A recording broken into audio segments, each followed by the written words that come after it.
Hola,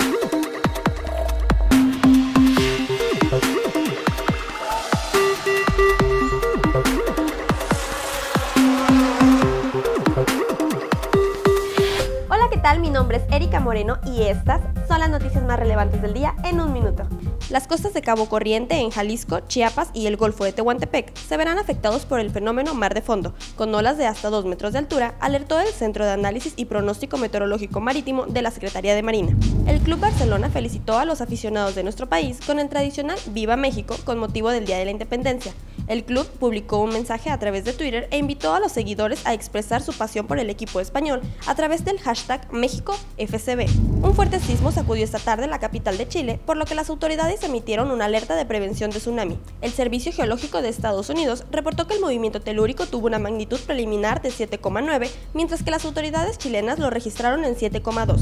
Un video publicado recientemente en redes sociales está causando conmoción, y es que muestra la cabellera de un hombre infestado de piojos. El video revela claramente la cantidad de parásitos que viven en la cabeza del hombre, de quien aún no se sabe la identidad ni el estado de salud en el que se encuentra. Mantente siempre informado visitando nuestra página de internet www.enfoquenayarit.com y suscribiéndote a nuestro canal de YouTube.